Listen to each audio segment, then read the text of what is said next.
Ela tinha apenas 16 anos quando algo começou a mudar de forma assustadora dentro dela. Vozes surgiram do nada. O corpo passou a reagir de maneira inexplicável. E aquilo que parecia um problema médico logo se transformou em um dos casos mais perturbadores da história moderna. Hospitais falharam, diagnósticos entraram em conflito.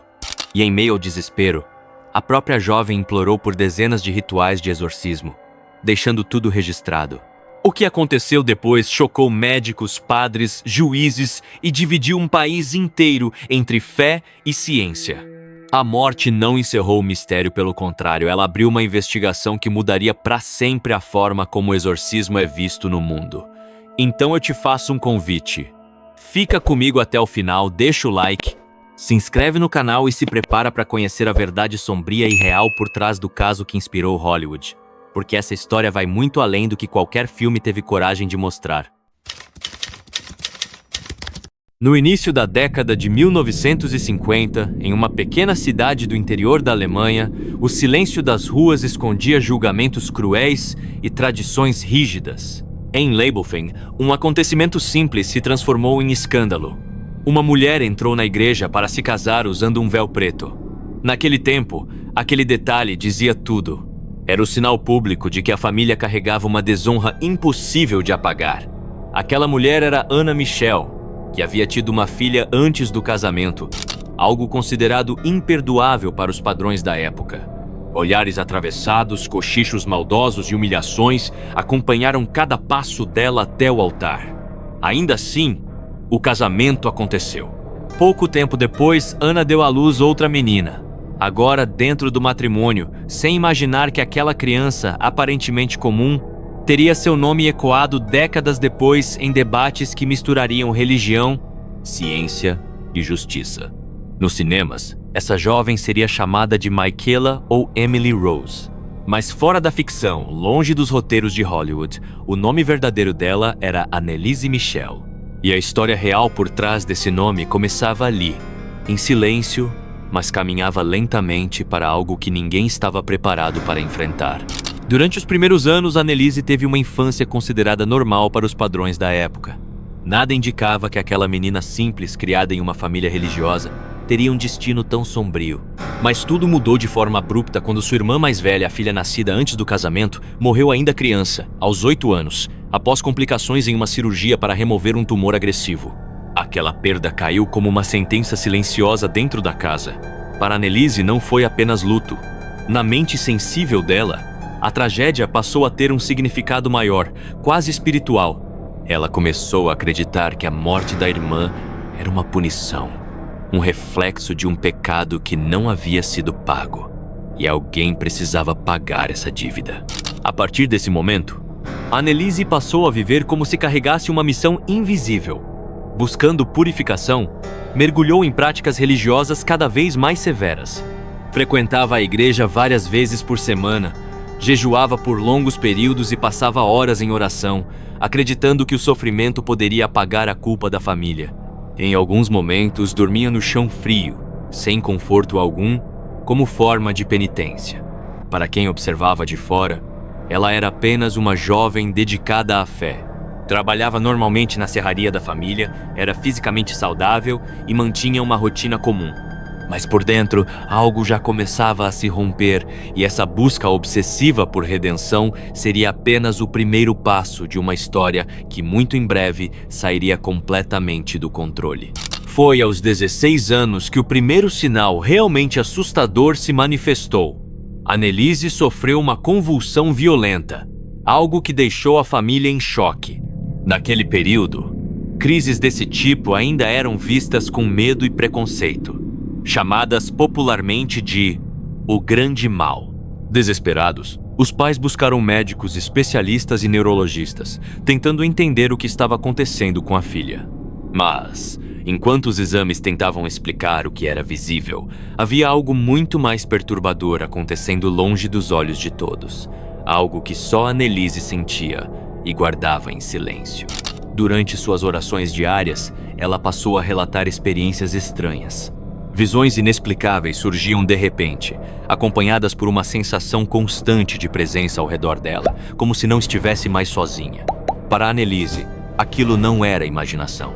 Na mente dela eram ataques diretos do mal, tentando afastá-la da fé. E como resposta, ela se entregava ainda mais às orações, acreditando que rezar era uma forma de resistência. Mas a situação começou a se agravar rapidamente. As visões deram lugar a vozes claras e ameaçadoras, que sussurravam sentenças aterradoras. Diziam que ela estava amaldiçoada, que sua alma já estava perdida e que não havia mais salvação possível. A partir daquele momento, a linha entre doença, fé e algo impossível de explicar começou a se dissolver, e o verdadeiro pesadelo estava apenas começando.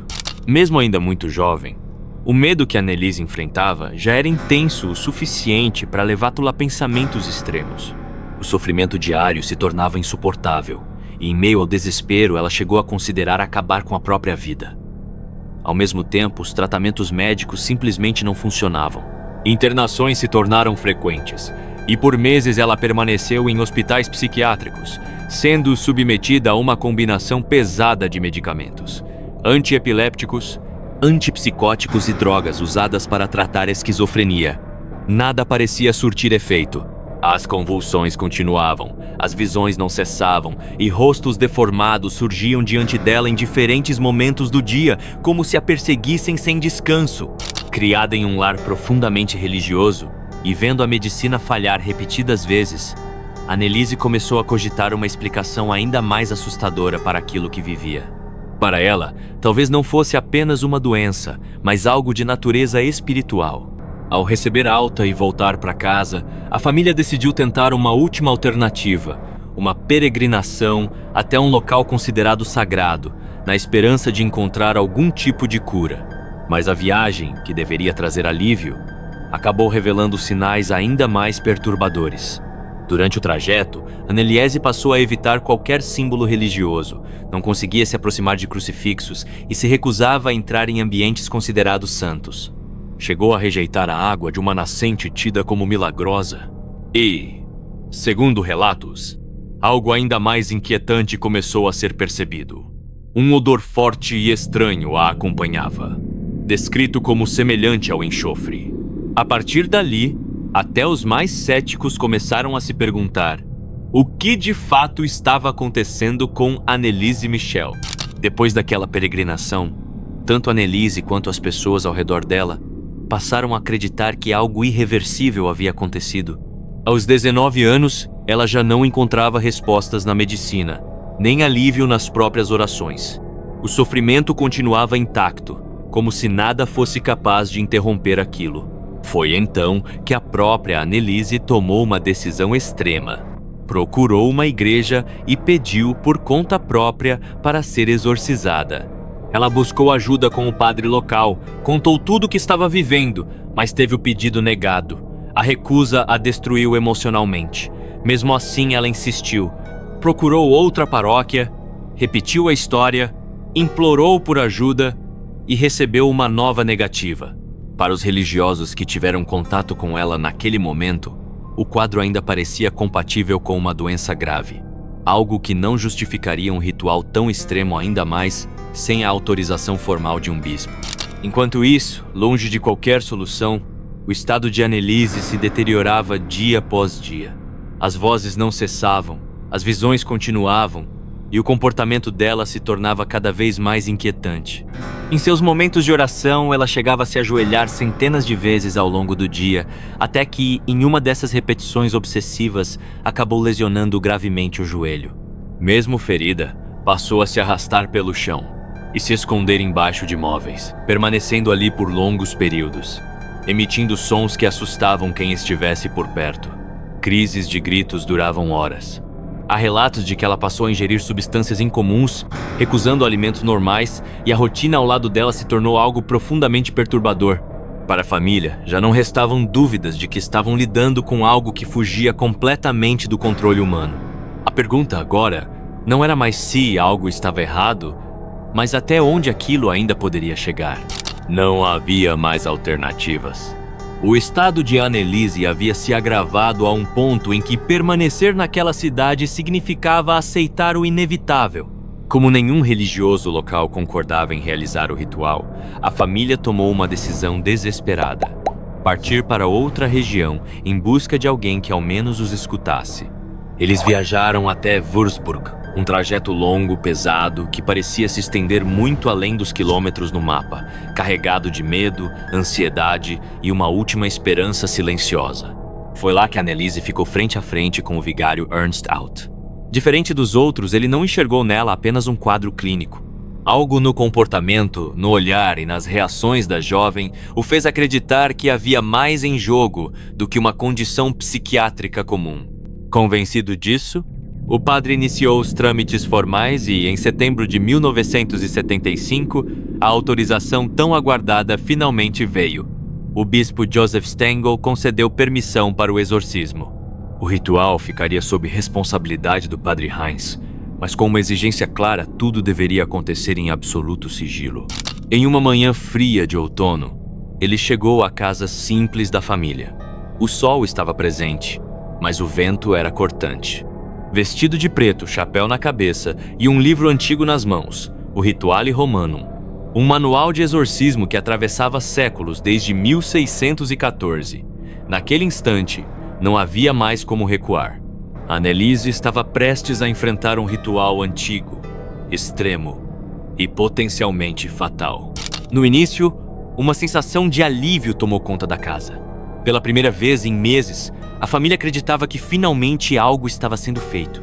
O padre Heinz organizou cuidadosamente os objetos do ritual, vestiu as roupas litúrgicas e iniciou o exorcismo seguindo passo a passo as instruções do antigo manual romano, o mesmo utilizado há séculos em casos considerados extremos ao redor do mundo.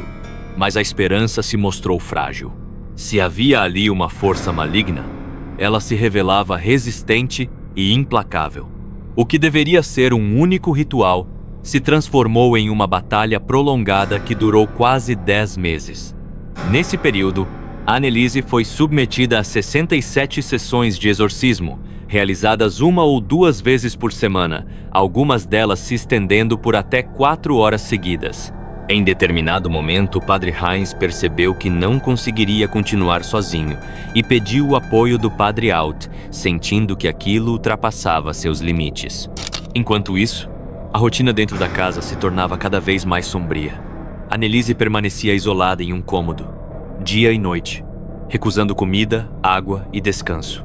Em alguns momentos, a agressividade era tão intensa que a família se via obrigada a conter-la para evitar que ela se machucasse. Mas era durante os rituais que tudo se tornava ainda mais perturbador. A voz dela mudava de forma abrupta, assumindo tons graves, masculinos, com sotaques e palavras que ela nunca havia aprendido.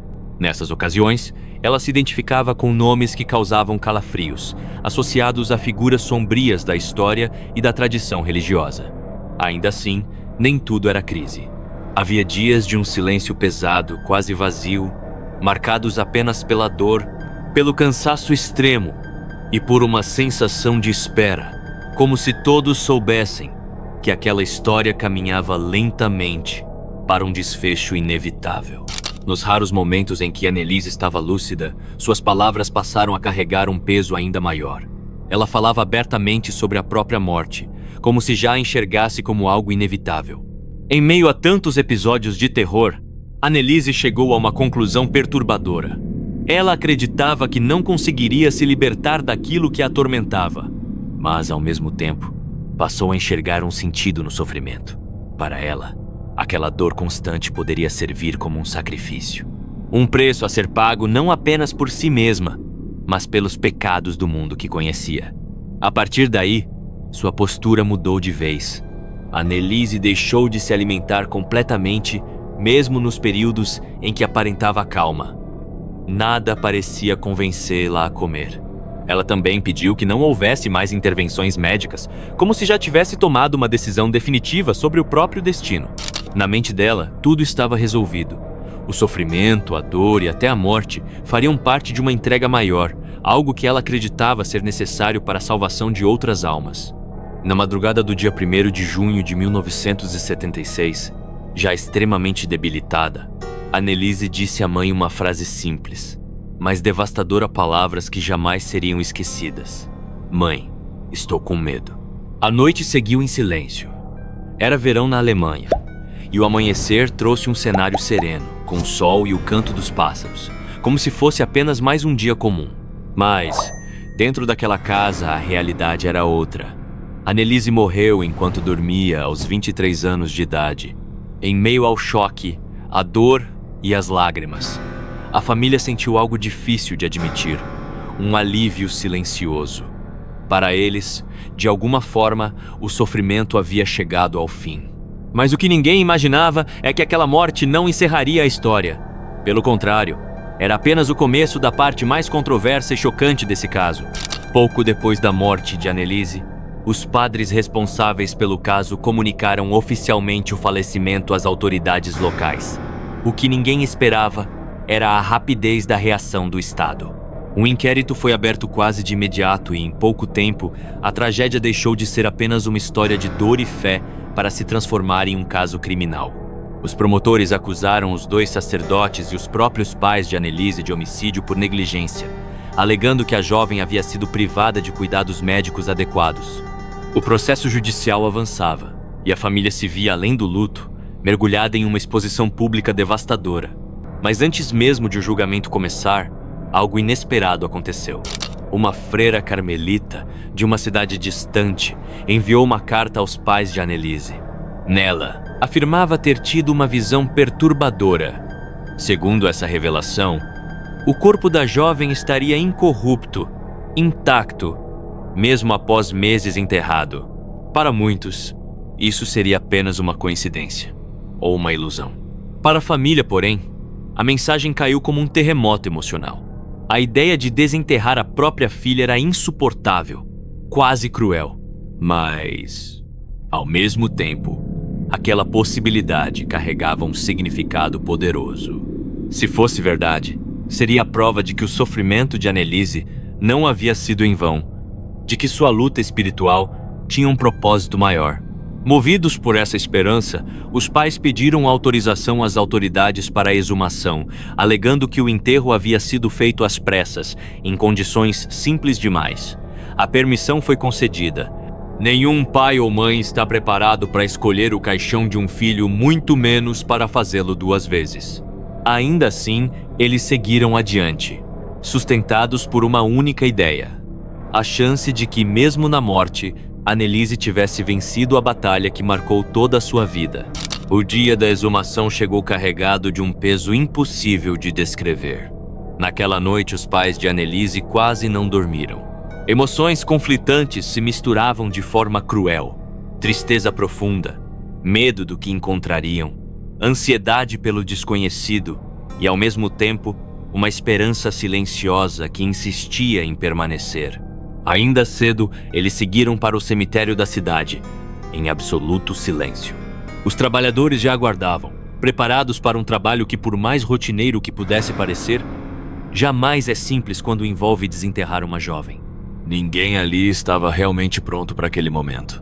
Além dos pais, os padres envolvidos no caso também foram chamados para acompanhar o procedimento. Quando seus olhares se cruzaram, não houve palavras, apenas um entendimento mudo, pesado, que dispensava qualquer explicação. Autoridades locais, peritos e até um fotógrafo oficial estavam presentes. Tudo o que envolvia a morte de Annelise havia se tornado um assunto formal, documentado, quase frio. Próximo ao túmulo, um novo caixão permanecia aberto, pronto para receber o corpo, independentemente do estado em que estivesse. Antes de iniciarem a escavação, um dos coveiros advertiu que os pais e os padres não se aproximassem demais nem olhassem diretamente. Disse que eles seriam informados sobre o que fosse encontrado. Todos concordaram. Mesmo à distância, porém, era impossível escapar dos sons. O barulho da terra sendo removida, da pedra deslocada, do caixão sendo trazido à superfície, ruídos secos, perturbadores, do tipo que se gravam na memória e voltam nos momentos mais silenciosos da noite. Enquanto isso, as autoridades e o fotógrafo registravam cada detalhe. O que seria revelado a seguir não pertencia mais apenas à família, tornava-se parte definitiva da história daquele caso que ainda estava longe de chegar ao fim. Os relatórios oficiais divulgados após a exumação afirmaram que o corpo de Annelise já se encontrava em avançado estado de decomposição. Curiosamente, as imagens registradas naquele dia jamais foram tornadas públicas. Ainda assim, alguns detalhes chamaram a atenção de quem esteve presente. Durante a transferência dos restos mortais de um caixão para outro, o corpo foi movimentado de forma direta, sendo segurado pelos braços e pelas pernas, algo que levantou dúvidas silenciosas sobre o real estado em que se encontrava. Annelise foi fotografada, analisada por peritos e sepultada novamente naquele mesmo dia.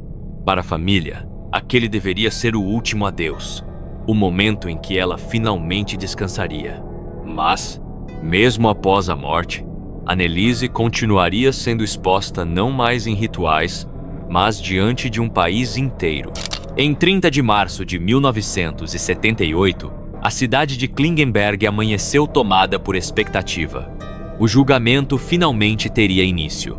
No banco dos réus estavam um pai, uma mãe e 2 padres, todos acusados de permitir que uma jovem doente morresse por inanição. Antes mesmo da sentença, a opinião pública já havia formado seus próprios veredictos. Nos jornais, nas conversas de esquina e dentro das casas, a pergunta ecoava: quem foi o verdadeiro responsável pela morte de Annelise? A família, a religião, os médicos, ou algo além da compreensão humana?